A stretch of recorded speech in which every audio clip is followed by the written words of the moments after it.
On est comme ça. Ah, Renim Kacher Atzmi, les Chol Tzadikim, Amitim Shebedorenu, les Chol Tzadikim, Otei Shornei Afa, Ofret Rabbeinu Akadosh, Tzadik Yesod Olam, Nachman, Novia Mekor Chochma Rabbeinu, Rabbi Nachman, Tzedek Vesimcha, Nachman Meuman. Zechuto Yagen Aleinu Vakol Israël. Amen. Erev Tov. Ah, Renim Kacher Atzmi. Voici que je m'attache. Tu as compris? Les Chol Tzadikim Amitim, à tous les Tzadikim, des vrais Tzadikim, Shebedorenu, ceux qui vivent dans notre génération. Ulchol Tzadikim et tous les Tzadikim, chez Ulchol Tzadikim Amitim Shochrene Afar, ceux qui résident dans la terre, c'est-à-dire ceux qui étaient dans les autres générations, Asher Ba'esema, qui étaient sur la terre, ou Bifrat, et en particulier, Rabbeinu Akadosh, Rabbi Nachman Ben Fege Vesimcha, Nachman Meuman, Zechuto Yagen Aleinu Israël, Amen. Il est complètement à l'envers. Attends, il faut juste que je la... C'est sûr? Parce que j'ai l'impression que je suis comme ça. Bon, très bien, alors voilà. Moi je regarde en live. Tu regardes en live. Yalla, nana, très bien. Alors, Bezrat Hashem et Seta Dishmaya, Erev Tov à tous, Erev Tov, très très heureux de vous retrouver pour étudier la Torah de Rabbeinu à travers les yeux de Rabbi Nathan, comme on le fait maintenant depuis quelques semaines, Baruch Hashem, à travers le Écoute à la Chot. Que ces paroles de Torah soient pour une Ledakala, Bezrat Hashem, une Ledakala facile de Hanina Beat Nadia, Bezrat Hashem. Et l'élève Afab Dalim, les Nishmat, Eliyahu Ben Rachel, Bezrat Hashem. Jamil a une grosse opération. Oui.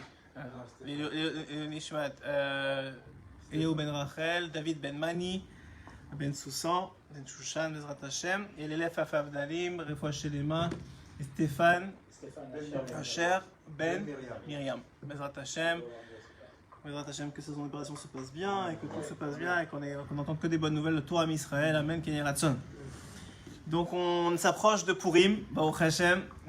Mishem, Mishem, Mishem, Mishem, Mishem, Mishem, Mishem, Mishem, Mishem, Nirnas Adam. Mishem, Mishem, Mishem, Mishem, Mishem, Mishem, Mishem, Mishem, Mishem, Nirnas Adam. Mishem, Nirnas Adam, Marbim Besimcha. Mishem, Nirnas Adam, Marbim Besimcha. Donc la Torah nous apprend qu'il faut augmenter en joie au moment où vient Adar. Donc ça veut dire, comme je le dis chaque année, que normalement la Torah suppose que tu es tout le temps en joie. Parce que s'il faut augmenter, c'est que tu as déjà une base naturelle de toute l'année. Ça c'est une première chose. Deuxième chose, c'est qu'il faut savoir que chaque fois qu'il y a une mitzvah de la Torah, ou des chachamim, il y a un Yetzer Hara qui vient avec.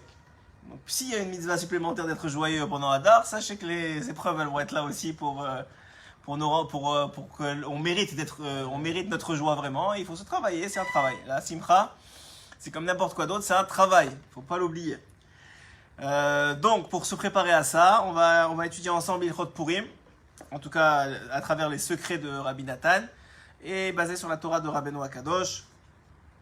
Il vient de passer la Parashat Mishpatim. Chachamim, ils disent pourquoi est-ce que la Parashat Mishpatim elle suit tout de suite après le don de la Torah. C'est pas chronologique normalement.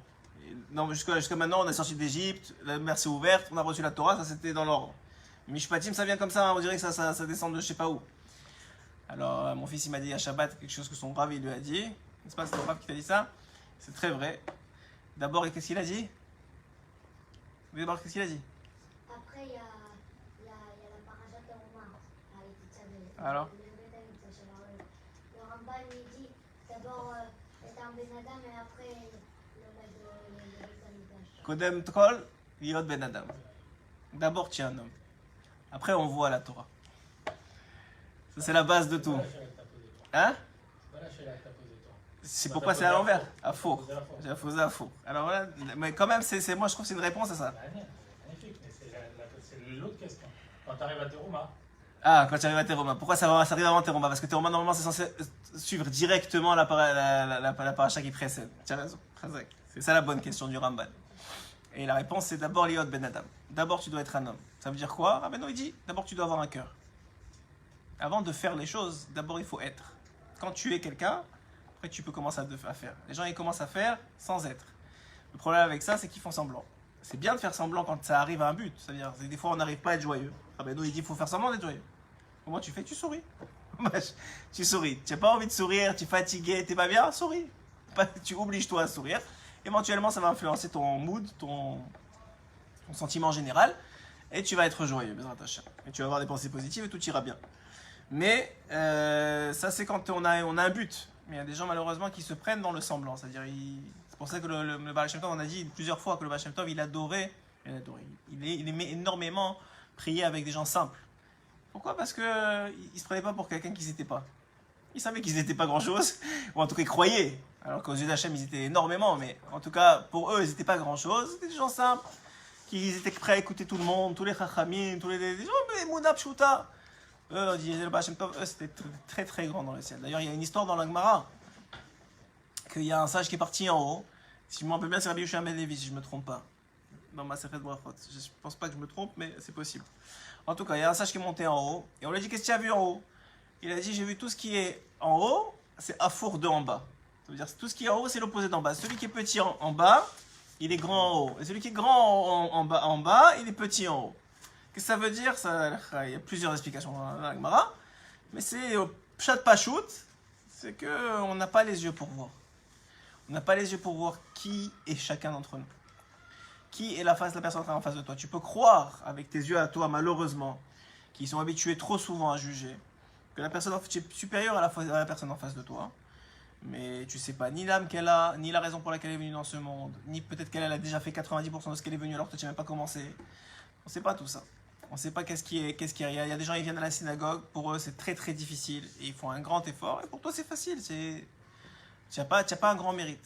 Comme a dit la Mishnah, plus petite Mishnah qui existe. Alors, vous êtes réveillés? C'est quoi la plus petite Mishnah qui existe? Hein? Non, mais c'est pas moi qui bête, non. C'est quoi la plus petite Mishnah qui existe? Les Foum, Tsara, Agra. Mishnah, au moins vous avez une Mishnah que vous connaissez dans la vie. Les Foum, Tsara, Agra. C'est une Mishnah du début à la fin, ça dit 3 mots. Les Foum, Tsara, Agra. En fonction de la difficulté, la récompense. En fonction de l'effort, les Foum, Tsara, en fonction de l'effort qu'on te demande, la récompense. Donc personne ne peut savoir quel est l'effort que ça te demande. L'effort. Ah, très bien, ça c'est une bonne question. Tsara, c'est l'empêchement. C'est comme si on t'empêchait, ça veut dire. Sarah, c'est une souffrance. C'est plus qu'une souffrance. Ouais, c'est une traduction littérale, c'est une souffrance. Mais ça veut dire, je pense que c'est dans le sens de l'empêchement. Ça. C'est-à-dire, combien ça te prend d'efforts pour surmonter le hamal? Oui, c'est en fonction de l'effort. La traduction française, c'est en fonction de l'effort, la récompense. Mais c'est pas ça exactement, traduction littérale. C'est vrai qu'on n'a pas, je peux penser. Vache, manière. C'est vrai. C'est vrai. Mais je pense que c'est la même idée. Je pense pas qu'il y a vraiment, ça change dans l'idée. Mais mamash, c'est exactement ça. Alors, les fonds de Sarah Agra, en fonction de chacun, et c'est pour ça que chacun, là où il est, on fait partie du camp d'Hachem, et chacun il a sa place, chacun il est venu pour quelque chose en particulier, et tu peux pas dire lui mieux, lui moins bien, il n'y a pas de comparaison, ça n'existe pas, c'est deux mondes différents, autant que, la Gemara elle dit, autant que les cœurs ils ont été faits sur la même base. C'est-à-dire il y a une base le cœur de l'homme juif, il a des traits, comme tu dirais un homme il est fait avec une tête, des pieds, le cœur c'est la même chose, mais chacun il a une spécificité. Là, c'est la seule chose, c'est que c'est commun, hein. C'est commun que le cœur de juif, il est lié naturellement à Dieu. Ça, c'est le point commun. Mais sa spécificité de chacun, ça, personne ne peut savoir à part Akadosh Baruch Hu. La preuve dit la Gemara quelque chose d'incroyable. La preuve, elle dit, c'est même le Zohar qui le rapporte, il me semble. Le Zohar, il dit, mais quand on fait la tefila, il ne faut pas le faire. On l'a vu, c'était dans la halacha d'ailleurs, c'est ce Shabbat. Quand on fait la tefila, il faut pas le faire, il faut essayer de ne pas le faire en araméen quand on a une demande personnelle à faire. Ok, alors pourquoi? Une demande personnelle dans la tefila, tu veux parler avec ta langue, ouais, tu ne sois pas de l'araméen. Pourquoi? Pourquoi? C'est la seule langue que les anges ne comprennent pas. Et il y a des anges qui sont préposés à ramasser les tefilot de Ham Israël pour les amener jusqu'à Kadosh Baruch Hu. Alors la Gemara, elle demande, enfin pas la Gemara, c'était le soir, ouais, dans la Lacha, c'est rapporté comme ça. Hein? Ah, le Noam Elimelech, très bien, merci. Je me rappelle, tu vois, on a ouvert le livre du Noam Elimelech ce Shabbat, et là-bas c'est écrit comme ça. C'est écrit que. Merci. Alors, c'est écrit là-bas que. Ce que je viens de dire. Oui, donc il y a des anges qui sont préposés. Bon, ils nomment le Zohar de toute façon, mais il y a des anges qui sont préposés à amener la tefila, et que si tu dis en araméen, alors ils ne pourront pas le faire. Alors, le Zohar il demande, le Noam Elimelech il rapporte au nom du Zohar, et le Zohar il demande, mais je ne comprends pas, est-ce que les anges ils ne savent pas qu'est-ce qu'ils pensent l'homme, comme qu'est-ce qu'il y a dans le cœur de l'homme? Et le Zohar de répondre non, ils ne savent pas. Ils savent pas, c'est-à-dire tu peux être quelqu'un, mais aux yeux des anges, tu peux être le plus grand des tzaddik. Mais en vérité, tu es une catastrophe monumentale. Il n'y a que Hachem qui sait ça. Il n'y a que Hachem qui sait ça. Et les anges, ils entendent.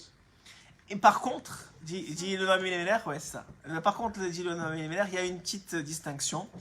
C'est que si l'intention elle est bonne et si la personne elle est bonne, alors cette fille-là, elle sent bon. Et si la personne elle a un cœur mauvais, alors cette fille-là, elle sent mauvais. Et si elle sent bon, alors l'ange, il prend la fille-là. Et si ça sent mauvais, il ne prend pas la fille-là. Et dit le Noam Elimelech, un homme qui fait des mitzvot toute la journée, il étudie la Torah, il s'occupe de faire des mitzvot, d'être gentil, d'être bon, alors cette fille-là, elle sent bon. Alors, même quand il parle, il ne peut pas parler en araméen parce qu'ils ne comprennent pas, mais à part l'araméen, n'importe quelle fille qu'il prend, si elle sent bon, ils l'apprennent avec eux. Encore une fois, tout ça pour dire ce que Rabbeinu il n'arrête pas de répéter, que c'est pas ce que tu fais qui est important, c'est qui tu es qui est important. Après ça, une fois que tu es qui tu es, alors oui, maintenant que ça commence à compter ce que tu fais. Mais si tu n'es pas encore qui tu es, ça compte pas grand chose. Hier, j'ai raconté pour l'histoire du Baal Shem Tov qu'on partage le samedi soir. J'ai raconté l'histoire qu'on a entendue samedi soir. Que le Baal Shem Tov, un jour, il y avait un rabbin qui s'appelait Rabbi David qui s'est rapproché du Baal Shem Tov. Il est venu chez moi voir le Baal Shem Tov un soir. Et il lui dit. Il est venu voir le Baal Shem Tov, le Baal Shem Tov n'est pas chez lui. Donc, sa maisonnée, il l'invite à rester. Rabbi David, c'était déjà quelqu'un de Mechouba, c'était un tzaddik de la région qui est venu voir le Baal Shem Tov. Donc, on lui donne à manger, on l'invite à rester. Et pour dormir. Et il dort, le Baal Shem Tov ne veut pas rentrer. Et puis pendant la nuit, il ne sait pas ce qui se passe, il croit qu'il y a le feu dans la maison. Il se réveille, il voit une lumière avec comme des flammes. Alors il croit qu'il y a le feu, il remplit un seau d'eau, il veut renverser le seau, il veut faire quelque chose. Et puis il s'approche, puis il voit le Baal Shem Tov assis comme ça avec du feu autour de lui ou de la lumière, je sais pas comment tu appelles ça, comme le buisson ardent de Moshe Rabbeinu. Bon, et alors il dit rien, il attend que le Baal Shem Tov finisse. Et après ça, quand il finit Tikkun Chatzot, il se lève et le Baal Shem Tov il sourit, il lui dit comment ça va, il commence à l'accueillir, je savais que j'étais là, etc. Alors il lui dit mais qu'est-ce qui s'est passé? Il lui dit rien de spécial. Il lui dit comment ça rien de spécial? Il y avait comme du feu sur. Je dis c'est probablement moi j'étais en train de faire des télim, probablement c'était mes choum dvekout parce que j'étais en train de connecter avec Hachem. Maintenant qu'est-ce qu'il faisait? Maman, pas plus que toi ou moi des télim. C'est que tu vas faire des télim? Des télim, c'est des télim. Non, mais lui dans ses télim il y avait une dvekout, il était connecté avec quelque chose d'autre. Alors encore une fois, c'est pas ce que tu fais qui compte, c'est qui tu es. Quand tu es quelqu'un de mamash, sincère et qui a des bonnes pensées, un bon cœur, alors quand tu fais les choses, elles sont. Aïnyan Purim ou Kriyat HaMegillah, Alpi ma shekatav Rabbeinu Baba Amar, ou Yom HaKippurim, Aïn Sham Etev Kol HaMamar. Donc là, pour l'instant, juste il nous donne la source de là où c'est écrit chez Rabbeinu, de ce qu'il va parler maintenant. Veine Itkar Hidgabrut Malchut Hashar. C'est quoi l'essentiel du fait que la royauté mauvaise, la royauté du mal, se renforce dans le monde? C'est qui cette royauté du mal? C'est qui ici cette royauté du mal? Aman Amalek. Aman Amalek, c'est la royauté du mal dans le monde. C'est le doute, c'est ce qui fait douter le juif, c'est ce qui fait penser qu'il n'est pas bon, qu'il ne mérite pas d'être proche d'Hachem, qu'il est loin d'Hachem, qu'il ne mérite pas d'être le fils de Dieu, que lui, il a été rejeté. Tout ce qui te fait douter, tous ceux qui sont venus nous attaquer après être sortis d'Égypte alors qu'on était tout chaud et tout connecté avec Hachem, ceux qui sont venus au moment de Aman Amalek, tout, à chaque fois, même Marchemo, Hitler, Marchemo, tout, à chaque fois, il y a Aman Amalek, ça revient dans chaque génération pour dire aux Juifs, vous n'êtes pas le peuple libre, vous n'êtes pas le peuple de Dieu, il vous a laissé tomber, il ne vous aime pas, il ne vous connaît plus, vous avez fait n'importe quoi de votre vie, c'est fini. Vous n'avez plus aucune chance. Ça, c'est Aman Amalek. Ça, c'est la Malchut Arsha. Esther. Quand est-ce que la Malchut Arsha, elle est forte? C'est pas quand elle a elle-même de la force. Parce que ça vaut rien. Le mal, il n'existe pas, c'est du vent. C'est de la barbe à papa. Le mal, tu touches, c'est rien, il n'y a rien dedans. Alors quand est-ce que c'est fort? C'est quand la force du bien, elle est faible. Lorsque la Malchut de Gdusha, elle est faible. Lorsque la Malchut de Gdusha, elle est faible, comme par exemple, au moment où ils ont fait le Mishté de Purim. C'était quoi qui était reproché par Israël lorsqu'ils ont fait le Mishté de Purim? Sauf, c'était pas d'aller au Mishté qui leur a été reproché. La Megillah le dit clairement. Parce que c'était quoi leur cheshbon quand ils ont accepté d'aller? Le cheshbon, c'était qu'ils allaient se faire tuer. Et si on te dit maintenant mange du porc ou fais-toi tuer, bon, ça fait pas partie des 3 interdits de la Torah pour lesquels tu dois te faire tuer. C'est d'un chassidoute de se faire tuer pour ça, mais c'est pas obligé. Tu peux pas demander à tout le monde de se faire tuer pour du porc. Donc qu'est-ce qui se passe? Le problème, il n'est pas est-ce qu'ils sont allés ou pas. Le problème, c'est qu'ils ont né. ils étaient contents, ils ont commencé à prendre du plaisir de cette Séouda. Quand tu commences maintenant à te forcer à manger du porc, tu dois le manger en pleurant. Si tu commences à être content de ça, c'est une autre histoire. En l'occurrence, ils ne mangeaient pas du porc, c'était caché à la maladresse qu'ils mangeaient. D'accord, mais Voilà, c'était enrobé, mais moi je te parle pas de la nourriture elle-même, toute l'histoire, toute la fête, etc. C'est comme un gars, il est invité, je sais pas moi, au casino, et on dit, tu n'as pas le droit d'aller au casino. Maintenant, lui, bon, écoute, c'est le roi qui m'a demandé, je peux pas, etc. Ok, d'accord.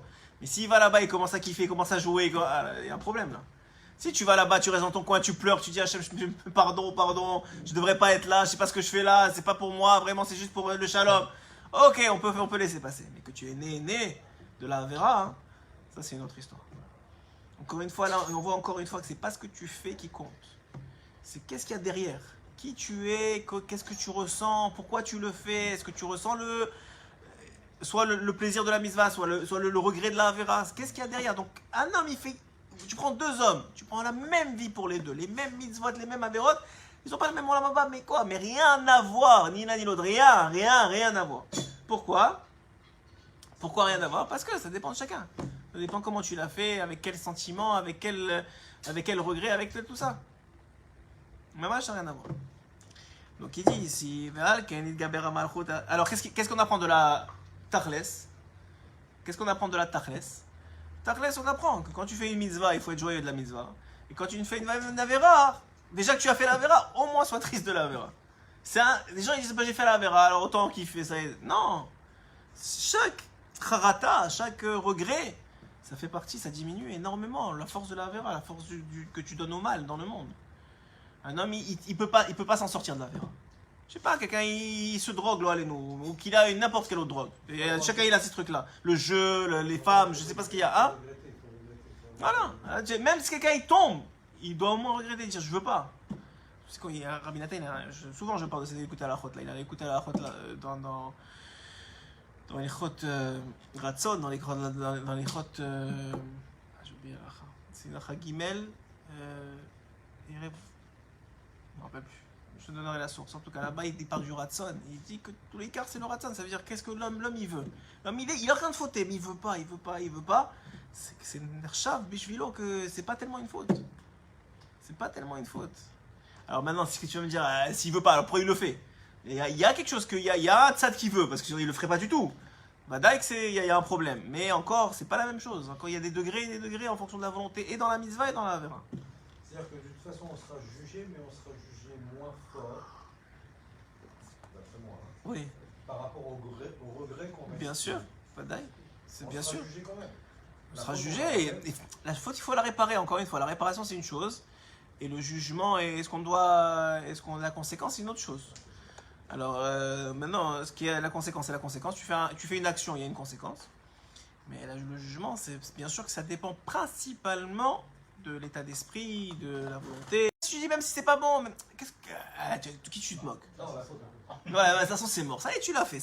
Non, je l'ai fait, mais quand même, je regrette. Et quand même, j'ai pas fini l'action. Il y a un Yetzirah après l'action. Ouais, comme on dit dans Ashkivenu. Avant et après, après nous.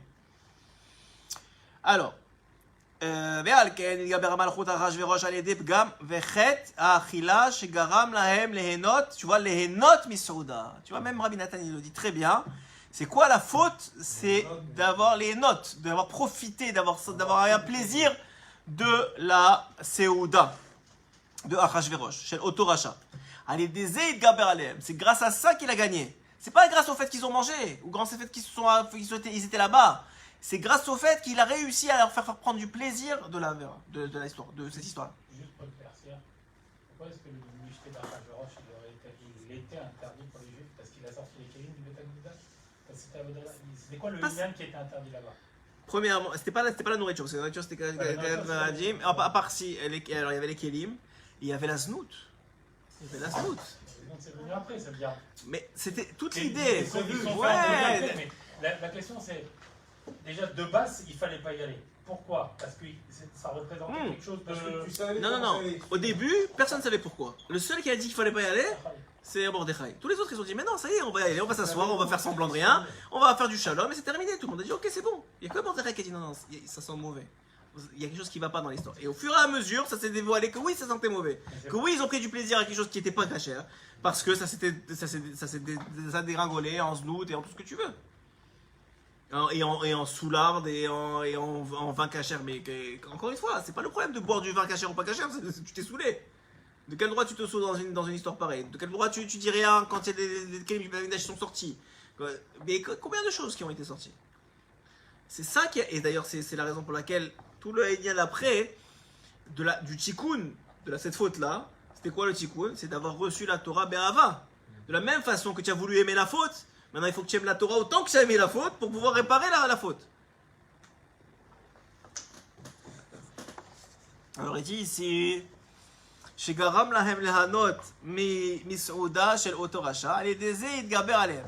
כי על ידי פגם האכילה הוא הסתרת פנים. Il dit maintenant un homme qui se... Comment on peut dire ça? Qui se... il tombe, mais c'est même pas tomber, il plonge dans le pgam de la achila, dans le défaut de la nourriture. C'est quoi le défaut de la nourriture? C'est manger pour manger. C'est le défaut de la nourriture, principal. La base. La base du défaut de la nourriture, c'est manger pour manger. Ouais. On va pas rappeler nos fautes ici, mais effectivement, ça veut dire tous on tombe dans ça. Pour manger, ça veut dire prendre du plaisir. Juste pour manger, ouais. Manger pour manger, c'est-à-dire et les francophones, enfin les Français, ça, ils ont développé cette truc gastronomie culinaire. La plupart des Israéliens, tu manges du pain, du hummus, du truc, du machin. Allez, vas-y, on mange. C'est pas la fin du monde. Même à l'époque, les Marocains ou les Tunisiens, peut-être pas les Tunisiens, mais les Marocains, c'était quoi? C'est du pain et du beurre et du pain. Ça va, il n'y avait pas tous ces mets, tous ces trucs et tous ces épices et des cuissons à tel. Ça s'appelle le gamma achila.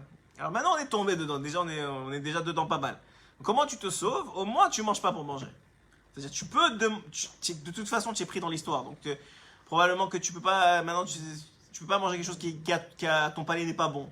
Parce que tu n'as pas envie ou parce que. Etc.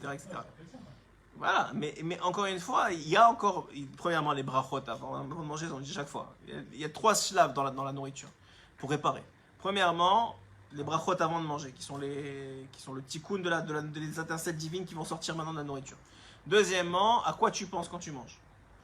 Et à quoi tu penses que tu manges, ça veut dire, est-ce que tu as, dans cette nourriture-là, même si on va dire qu'elle est bonne et que tu as choisi le meilleur mets, tu sais, comme le steak, je sais pas quel truc, au moins que tu penses que ça va te servir pour quelque chose, déjà pour servir Hachem.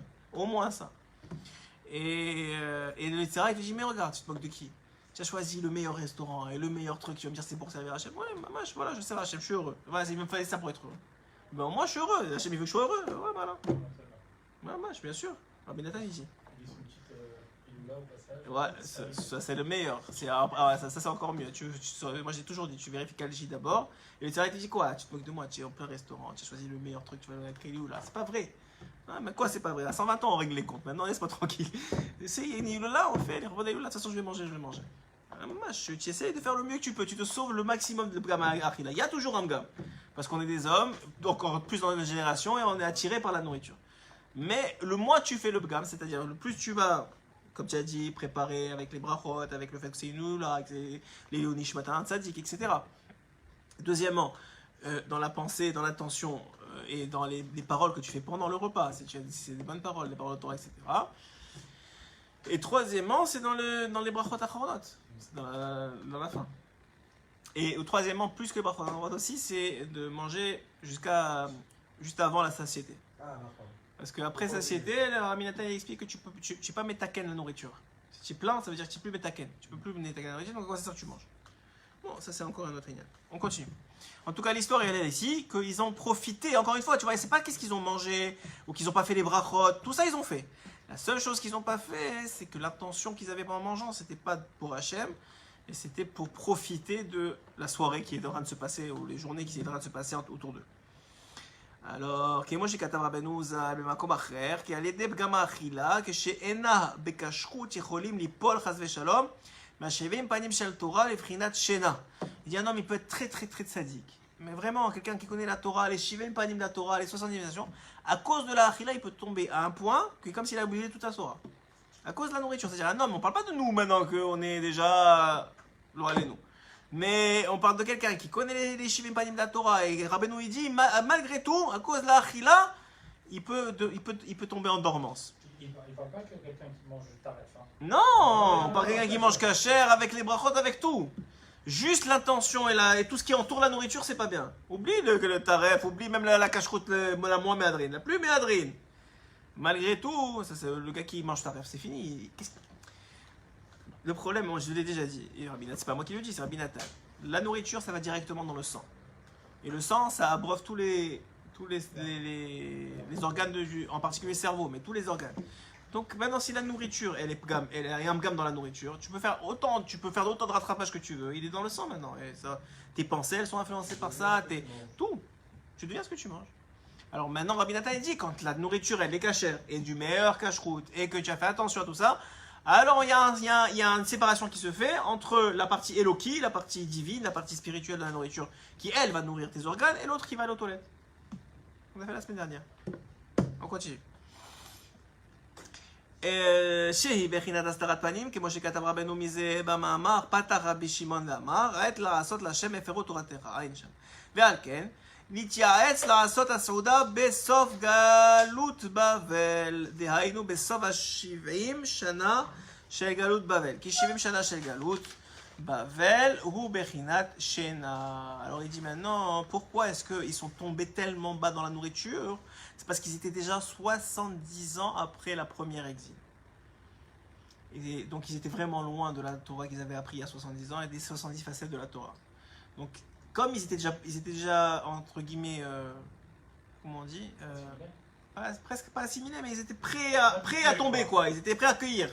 Donc c'est pour ça qu'ils sont tombés tellement. On ne parle pas de petits, on parle de tzadikim, des gens qui ont connu le premier temple, des gens qui ont survécu à pas mal de choses.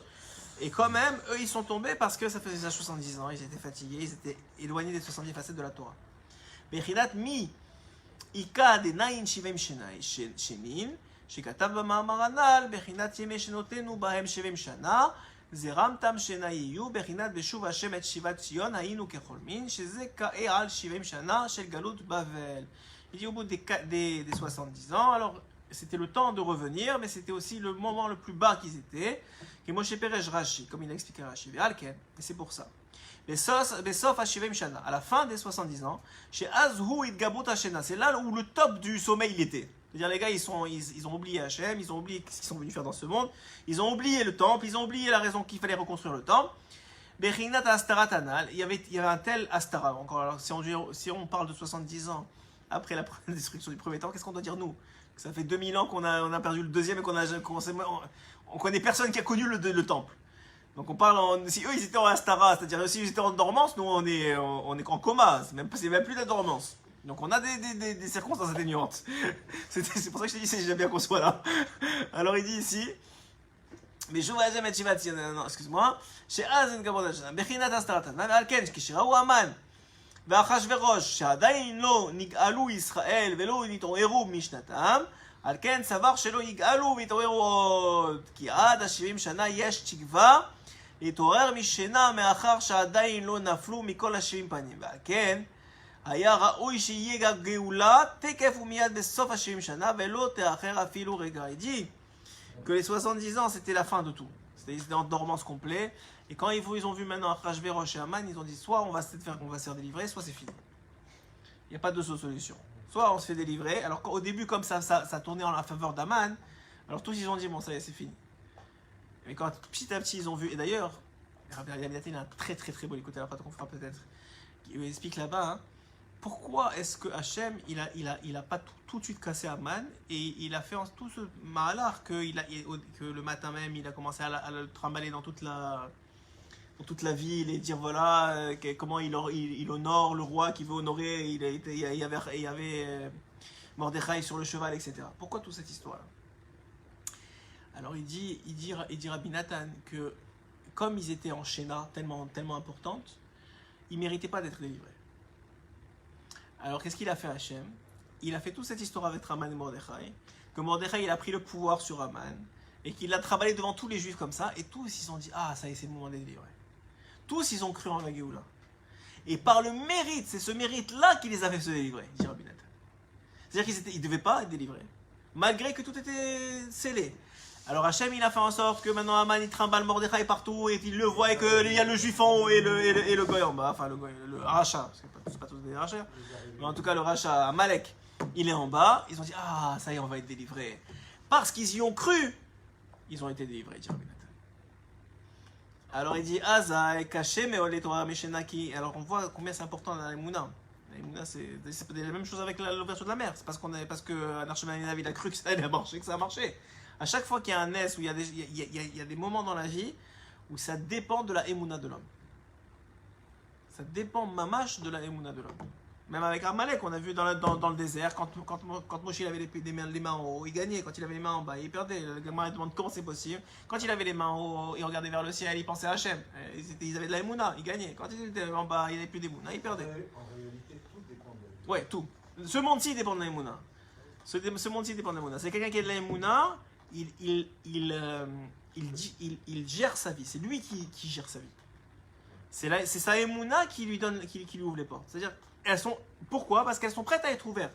Hachem, il veut que te les ouvrir. Mais si tu ne crois pas en lui, c'est ton problème. Si tu crois en lui, alors il est avec toi.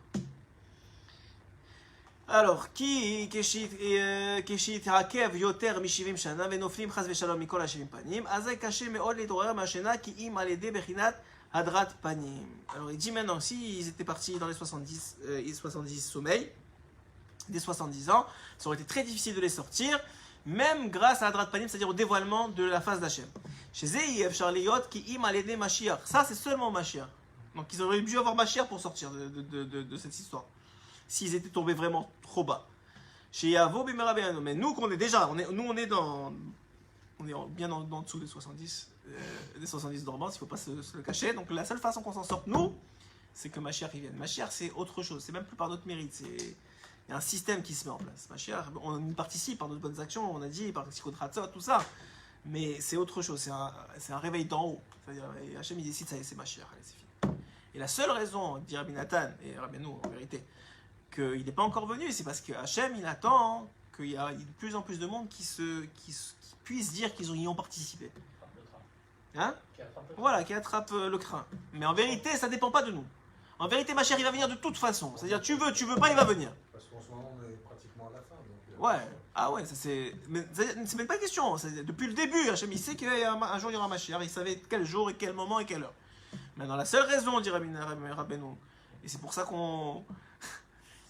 En tout cas, c'est la seule raison pour dire Rabbeinu que ça tarde tellement, c'est parce qu'Hachem il attend que le maximum de personnes reviennent et participe à sa Géoula. Mais en vérité, elle va venir de toute façon. Sans toi, avec toi, elle va venir la Géoula. Il n'y a pas, c'est une Géoula.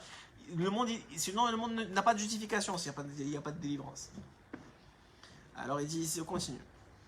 Adrat panim, befrinat ve'al atik yomin meta. Atik yomin, ze bechinat adrat panim. Ve'al ken, כמו שכתוב שם במאמר פתח. ועל כן, כשראו שלא נגאלו בסוף השם שנה, et c'est pour ça, dit Rabbi Nathan, que quand ils ont vu qu'ils n'ont pas été délivrés au bout de 70 ans, parce que eux ils se sont trompés dans leur compte. D'ailleurs même Achashverosh s'est trompé dans son compte. C'est pour ça qu'il a sorti les kelim du Beth Amikdash. Il a dit ça et c'est fini. Et eux aussi se sont trompés. Même les juifs se sont trompés dans leur compte. Ils se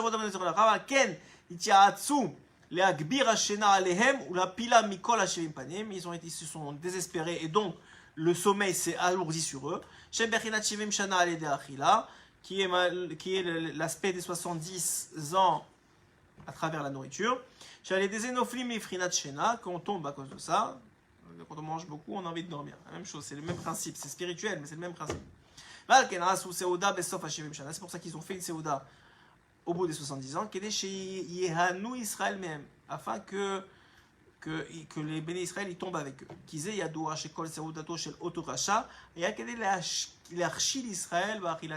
Parce qu'en vérité, le but de Achashverosh, dans toute la Seuda, il a invité tout le monde, hein, pas que Israël.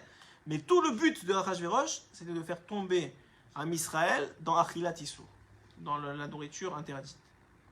וזה שאמרו רבנו זיכרונו לברכה בימים ההם, כשבט המלך על כיסא מלכותו, כשנתיישבה מלכותו, כי חשב il dit dans c'est écrit dans la Megillah, כשבט המלך על כיסא מלכותו. Quand est-ce qu'ils ont fait le repas? Quand le Melech il s'est assis dans son trône, mais il était déjà assis depuis longtemps, ça veut dire il s'est assis dans son trône. Alors il dit, parce que le Melech il a cru, le roi et le Achashverosh il a cru que ça y est, maintenant il est bien assis, personne qui va le déloger. Parce que maintenant il dit, ça fait 70 ans, j'ai fait mon compte, ils ne sont pas délivrés, Hachem il les a oubliés, c'est terminé comme à chaque fois. et ils se sont trompés. Quelle idée Ta'uto chez Savar, chez Kvar Kalou, Hashivim Shana, Velo Nigalou, Alken Nigalou Od, puisqu'il a pensé que 70 ans sont passés et qu'ils n'ont pas été délivrés, alors ils vont plus être délivrés. Comme certains pensent encore aujourd'hui, que ça y est, ma chère, ça il va pas venir et qu'on va laisser tomber, etc. Mais Madak qui va venir, et Madak c'est une question de temps, et que jamais Hachem, il aurait créé un peuple qu'il aurait laissé tomber. Ça n'existe pas une chose pareille. C'était déjà délivré. Avec ou sans notre participation, on est délivré. Si tu participes, tant mieux pour toi. Si tu participes pas, tu seras aussi délivré, mais tu auras moins d'honneur, moins de fierté à avoir participé à la Goula, c'est tout. כי היפלו חס ושלום לשינה יותר מ-70 שנה, ועל כן עשה משתה דייקה כדי להכשיל ישראל, כדי להגביר עליהם השינה. Pourquoi il a fait le repas encore une fois? Pour les faire tomber et pour augmenter encore le sommeil sur eux.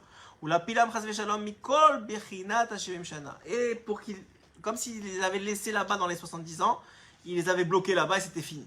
Shem bechinat 70 panim shel Torah kede she'ali deze titkayem malchuto. Et puis pourquoi tout ça? Parce qu'ils savaient que si Am Israël ils reprenaient la royauté, c'est-à-dire la royauté du monde, alors lui c'était fini comme n'importe quel autre royaume.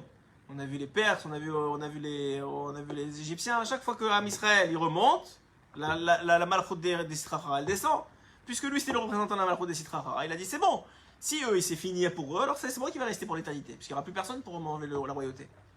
ועל באותו סעודה ירד סמן הרשע, להרוג את ושתי המלכה, שכל זה היה עצת הסטרה אחרה, וכוונתה היה כדי שעל ידי זה יתגלגל הדבר, ותילקח אסתר אל בית המלך. Alors il dit, c'est pour ça que Hachem il a fait tout le contraire. Vous savez que ça, moi, cette partie-là de la Megillah, c'est celle que j'apprécie le plus. De voir que l'Am Israël, même nous aujourd'hui, ils sont dans la plus grande avéra qu'ils auraient pu faire depuis 70 ans.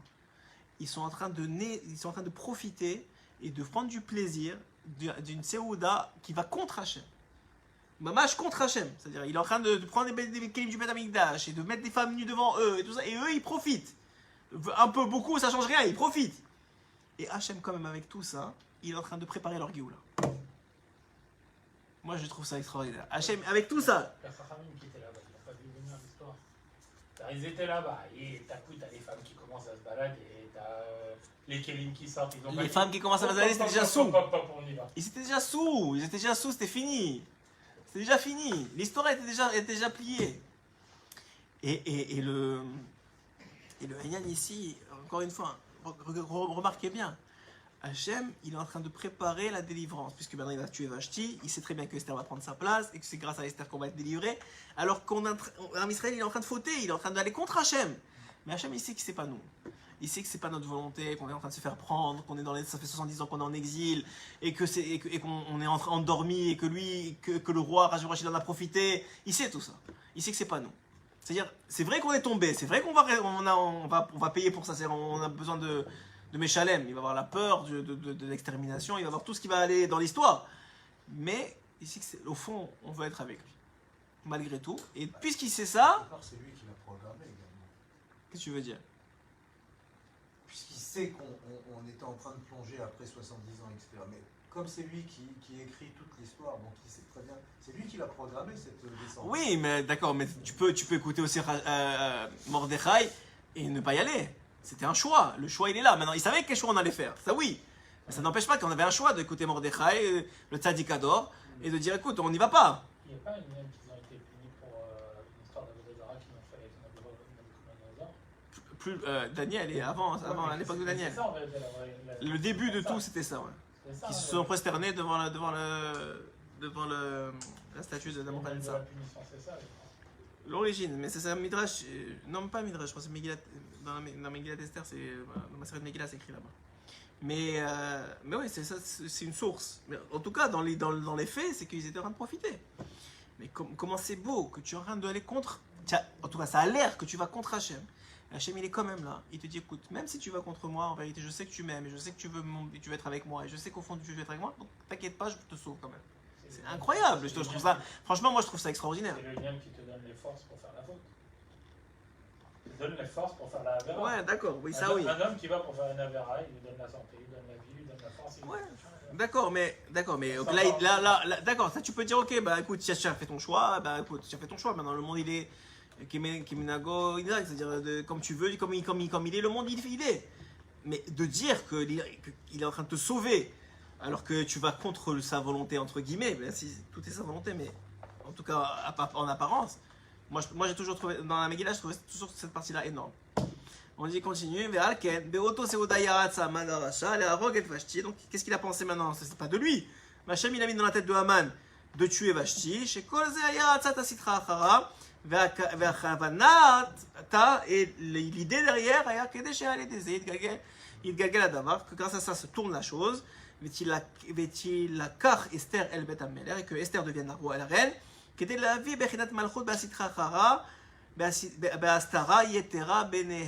Et pour que la malchut de Dieu passe de caché à dévoilé. אבל באמת היה כוח במרדכי לגלות ההסתרות וגם יש לו כוח לעוררם ולהקימם מהשינה והנפילה מכל 70 פנים על ידי גם האכילה הנ"ל כי מרדכי הוא ביחידת רב חסד ביחידת הדרת פנים ביחידת עתיק יומין. Tu vois, s'ils avaient écouté Mordechai, ils auraient été sauvés de toute l'histoire. Donc, des fois, un petit choix, ça entraîne beaucoup de conséquences. C'est-à-dire qu'il y aurait eu le même tikkun. Il y avait deux solutions. La finalité est la même, ils auraient été sauvés. Deux solutions. Tu écoutes Mordechai, il dit ici c'est Atik Yomin, c'est des concepts spirituels. Mais en tout cas, Mordechai c'était l'antidote, on va dire, du mal. Tu écoutes Mordechai, c'est terminé. Tu es sauvé du mal. Ou bien, tu n'écoutes pas Mordechai, tu vas dans l'histoire, tu tombes, tu passes, maintenant on veut te tuer, tu as la peur de ta vie, pendant ça n'a pas duré tellement longtemps, c'est quelques jours, tu jeûnes 3 jours. Quoi? Ça n'a pas duré longtemps. Ça a duré un an l'histoire. Non, tout de suite ils ont su. Toute l'histoire de la Megillah dure 13 ans, et l'histoire de la date entre le moment où il a tiré et le moment où il a tiré au sort et le moment où il se fait pendre, il y a presque un an. Non, au moment où il est tiré au sort et au moment où il se fait pendre, il n'y a pas beaucoup de temps. Il y a quasiment un an. Il tire au sort, je te le retrouverai ça si tu veux, mais il y a presque un an. C'est-à-dire qu'il définit une date, il dit voilà, alors, au mois de Hadar, je crois que d'ailleurs c'est à Pessah qui tire les dés. Alors c'est ça. Et c'est Hadar le mois d'après, et c'est Hadar l'année d'après. Il y a presque un an. Ils font 3 jours de jeûne à Hadar. Oui, mais pendant presque un an, ils pensent qu'ils vont mourir. C'est bizarre, moi je ne me rappelle pas de ça dans la D'accord, voix. Je vais revenir. En tout cas, moi aussi je vais revérifier. Mais en tout cas, tout ça pour dire que l'idée elle est que. Qu'est-ce qu'on disait? Que Haman, il a préparé quelque chose et que si on avait écouté tout de suite Mordechai, on aurait eu l'antidote tout de suite. Maintenant, on n'a pas écouté, ça a duré un an ou je sais pas. En tout cas, c'est clair que ça a duré quelques temps. Il y avait les 3 jours de Pessah, enfin les jours de Pessah qu'on a jeûné et tout le principe et les 2 jours de Michté, donc ça a duré déjà quelques temps. Mais tout ça pour dire que l'idée elle est qu'il y avait deux solutions pour être sauvé. Soit écouter Mordechai, soit faire le chemin difficile. On a eu le chemin difficile. Mais on ne se serait même pas rendu compte. C'est ça la beauté. Quelqu'un qui écoute les tzadikim, il ne se rend même pas compte de ce qu'il est sauvé. Ouais, mais le problème, c'est que... Quelqu'un il te dit, un tzadik il te dit viens en Israël. Toi tu sais pas. Tu l'écoutes. Tu sais pas combien tu es sauvé de problèmes, que tu sais même pas qui serait arrivé là ailleurs. Maintenant toi tu as écouté le tzadik. Tu as fait la bonne chose, tu n'aurais pas écouté, tu aurais été sauvé aussi, parce que je veut te sauver, mais ça t'aurait pris beaucoup plus d'efforts et beaucoup de souffrance et beaucoup plus de plein de choses. Mais ils étaient tous là-bas, il y avait que Mordechai qui a dit... Mais on aurait pu écouter Mordechai. D'accord, mais les juifs, le juif lambda, je ne parle pas des chachamim, le juif lambda, il voit deux pas vrai, grands, au contraire. Il voit Mordechai s'opposer à tous les autres rabbinim. Ça change rien. Ah. Il y a le Gdolador. Il y a encore aujourd'hui. Il y a encore aujourd'hui de Gdolador. Mais tous les autres qui s'opposent à lui, tous les autres rabbinim. Les Gdolador aussi. Non. Il y a le Gdolador. C'est ça que. C'est ça qu'on apprend. Hein? C'est ça qu'on apprend. Ben oui. Parce que Rabbi Nathan, il met beaucoup. Il a un écoute juste sur ça. Il y a un tzaddik. Après ça, il y en a plein d'autres. Il y en a un qu'il faut suivre. Et Mordechai, c'est celui. Moshe, c'est celui. Il y a toujours eu un. Après, il y en a beaucoup. Il y a Aaron, il y a plein. Mais il y a Moshe. Moshe, c'est quelque chose d'autre. Mordechai, dans sa génération, c'est quelque chose d'autre. Non, mais c'est comme par exemple le Rav un jour, il expliquait qu'il y avait le Rav Char et le Rav de Lubavitch qui étaient sur plein de choses. Ouais. Et un jour, Baba Salé, il a dit, quand les aigles y parlent, les mouches se taisent. D'accord? Ça veut dire... Plus que ça, moi je connais. Imagine, toi, tu as un comme ça, et un, il dit, Il faut l'aller, l'autre il dit. Parce faut pas qu'eux, aller. eux, ils savent Qu'est-ce que pourquoi. tu fais Non, mais eux, ils savent pourquoi ils disent ça. Ils disent pas pour tout le temps. L'Europe C'est dit, pas, il n'y a pas de la. qu'est-ce que tu fais Premièrement, il n'y a pas de nafkamina sur leur marloquette à eux. Il n'y avait pas de nafkamina sur nous. Maintenant, plus que ça, il y avait un rave en France, Rav Lemel. Je peux lui dire, son fils, il m'avait raconté, le fils il m'a raconté. Son père, un jour, il est parti voir Rav Shach. Et il lui a dit en France, il y a beaucoup de Lubavitch. À l'époque, Rav Shach, on avait l'impression qu'il était contre les Lubavitch. Parce qu'il parlait contre des. Pour le Ham Israël, pour les Shivot, il parlait dans un but précis que c'était pas applicable pour ça. En tout cas, alors les gens ils ont compris qu'il était contre les Lubavitch, ce qui n'était pas vrai. Et donc il allait le voir, il a dit voilà, en France il y a beaucoup de Lubavitch, ils veulent travailler avec nous, ils veulent nous aider, etc. Qu'est-ce qu'on fait? Lui il pensait qu'il allait dire non, il faut s'éloigner d'eux, comme il disait pour d'autres choses. Il dit non, au contraire, c'est très bien, travailler avec eux et tout ça, c'était bien. Donc ça voulait dire quoi? Ça voulait dire que Rav Shach, quand il dit quelque chose, il le dit dans un contexte précis, dans un but précis. Les gens après ils prennent ça, ils en font ce qu'ils veulent. Ça n'existe pas. Quand Rav Kanievski dit un truc, il dit quelque chose, pas un truc, il n'y a pas un truc qu'il dit, il dit toujours ça a du sens, ça a beaucoup de valeur. Chaque chose qu'il dit, c'est pesé, c'est en fonction de la question, de la personne qui est en face de lui. Les gens ils viennent te dire il faut faire ça, il faut pas faire ça. C'est pas vrai. Ça dépend qui lui a demandé, quand est-ce qu'il lui a demandé, pourquoi il lui a demandé, à qui il a dit. Ça n'a rien à voir, c'est pas stable comme ça. Donc s'il a donné une halakha pour toi, Israël, c'est une autre histoire. Mais il a répondu à une question. Tu peux pas dire maintenant c'est vrai pour tout le monde, ça n'existe pas ça. Rav Kanievski, c'est à qui il parle. C'est à qui il parle. Par exemple, j'ai quelqu'un qui m'a demandé d'aller de poser à Rav Kanievski une sheila, il va se marier bientôt. Il avait des doutes, etc. Rav Kanievski lui a dit Lotov, c'est pas bon que tu te sépares de ta future femme. Il lui a dit comme ça. Maintenant, pour un autre, il aurait pu lui dire oui, c'est bon. Un autre, il lui dirait écoute, prends ton temps. Lui, il lui a dit non, c'est pas bon, écoute, te sépare pas. Tu as des doutes, tu n'as pas des doutes, continue dans ta voie. Marie-toi. Mais ça, c'est spécifique. Ça, tu peux pas commencer. C'est pas une halakha. Les gens, ils en font des halakhot, le chisoun, les trucs comme ça. Ça chacun, je sais pas comment ça marche exactement. Moi, je vais même pas rentrer dans la marque roquette. Mais tout ce qui est sûr, c'est qu'il y a des choses qui sont pour Am Israël. Et en général, lorsque c'est pour Am Israël, c'est dit pour Am Israël spécifiquement. Il y a des choses qui sont pour chacun. Tu peux pas en faire des règles générales. Générales. Et ça, c'est les Gdolador. Les Gdolador, il n'y a pas. Chaque mot, chaque. C'est pour ça, il faut prier. Vivant, Rav Kanievski, c'est sûr. Rav David Abukhasera, c'est sûr. Il y a Ashkenazim Asfaradim, c'est toujours. Ça, c'est les deux qui sont sûrs dans notre génération. Maintenant, le reste, il y a beaucoup de grands tzaddik. D'abord, un tzaddik, il est battel devant le Gdolador. Il n'y a pas un grand tzaddik qui va dire ce que Rav Kanievski a dit et je vais aller contre. Ça fait pas de sens. Déjà, il y a quelque chose qui tombe pas rond. Mais bon, ça veut dire. C'est sûr. Maintenant, moi, je te dis qu'est-ce que moi, je comprends ce que je sais, mais moi, de mon niveau. Peut-être qu'il y en a des plus grands que moi qui comprendront différemment. Mais c'est évident qu'il y en a de ces deux-là, tu peux être sûr que ce qu'ils disent, c'est Mina Shamaim. C'est direct que ça vient du ciel. Il n'y a pas d'intérêt personnel, il n'y a pas de politique, il n'y a pas de tout ça. Ça n'existe pas chez eux. Ça n'existe pas. Ça, ceux qui pensent comme ça, c'est parce que eux, dans leur propre interne, ils sont déviants. Mais moi, j'ai vu, ça fait maintenant peut-être 15 ans que je connais. Ça veut rien dire, mais que j'entends parler de Rav Kanievski. J'ai un ami qui rentre chez lui régulièrement. Moi, je suis allé voir plusieurs fois. Il n'y a pas une fois où il s'est trompé. Pas une fois où c'était pas clair et c'était pas Leshem Shamaim, c'était pas pour Hachem, et ça n'a pas amené la personne, même quelques années plus tard, à réaliser que c'était la bonne chose à faire. Mais pas tout ce qu'il dit, c'est ça. Il n'y a pas tout ce qu'il dit, c'est ça. Mais ça, c'est des Gdolador autres. C'est au-delà de tout. C'est au-delà de tout. Maintenant Rabbeinu, c'est aussi au-delà de tout. Rabbeinu, mais maintenant, comment comprendre Rabbeinu? Aujourd'hui, c'est difficile. Il n'est pas là. C'est pas évident. C'est pas évident qui tu vas écouter pour comprendre Rabbeinu. Est-ce que tu vas juste lire dans ses livres? Est-ce que tu vas comprendre ses livres comme il faut les comprendre? Est-ce que tu... Oui, non, mamash, oui. Chacun il peut. Oui, mais chacun il peut. Chacun il a... Rabbeinu il dit que... Rabbi Dana il dit que quand tu as une question, ouvre un livre de Rabbeinu et tu vas comprendre ce que tu dois comprendre. Mais Shem Shamaim, si tu as le cœur pur, ça prend des prérequis. Tu n'as pas d'intérêt, tu veux pas chercher une réponse. Parce que des fois tu cherches une réponse. Alors et encore une fois, même chez les Chachamim, encore une fois, ça dépend comment mais il y a des grands dans la génération qui peuvent guider, dans la majorité des cas, notre génération, et qui guident notre génération dans chaque chose. Et eux, ils savent. Ça fait partie de la Emouna. Et par le mérite que tu as la foi en ce qu'ils disent, Hachem, il fera que tu écouteras la bonne chose. Si maintenant, chez quelqu'un de tort, pas toi, mais si un homme, il est quelqu'un de tordu, alors Hachem il va faire qu'il entende des choses tordues. Il cherche son intérêt personnel, il veut utiliser la parole pour dire aux autres regarde ce qu'il m'a dit. Ça marchera pas. Hachem il va tourner l'histoire, ça va tourner contre lui. Mais quelqu'un il veut la vérité, il veut mamash se rapprocher d'Hachem, il veut vraiment faire ce qu'il veut.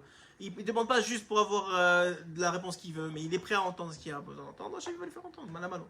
Hachem il veut le rapprocher de lui. Si la première chose qu'il y a dans ce monde pour rapprocher d'Akadosh Baruch Hu, c'est des gens qui sont plus saints que nous et plus tzaddik que nous et qui sont plus proches d'Hachem que nous. Et mamash qu'il y en a beaucoup, c'est pas une question. Donc c'est pas le problème. Ouais, on continue. Alors il dit qu'il Mordechai begematria Rav Chesed. La gematria, la valeur numérique de Mordechai, c'est Rav Chesed. Rav Chesed, c'est en majorité du bien. Rav, c'est le Rav. Beaucoup de bien, beaucoup de bon.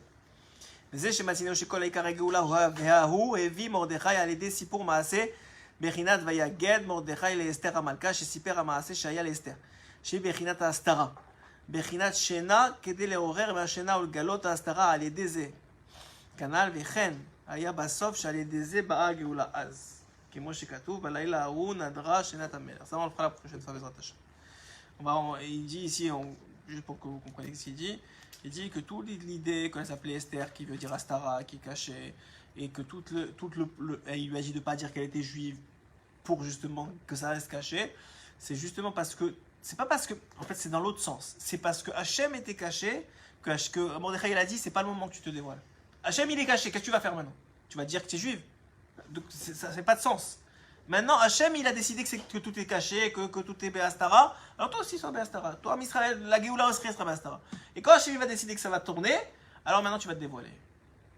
C'est-à-dire, nous, on croit qu'il lui a conseillé, je ne sais pas pourquoi il a conseillé de se cacher, de ne pas dire qu'elle est juive, etc. Mais c'est parce que Hachem, il était caché qu'il lui a dit toi aussi, tu dois être caché. Et quand la Géoula elle va venir et que Hachem va dire ça y est, c'est bon, je me dévoile, et la Shrina, elle se dévoile, alors toi aussi, tu te dévoiles. Chazak ou Baruch. Et alors, c'est très intéressant, on continuera la semaine prochaine.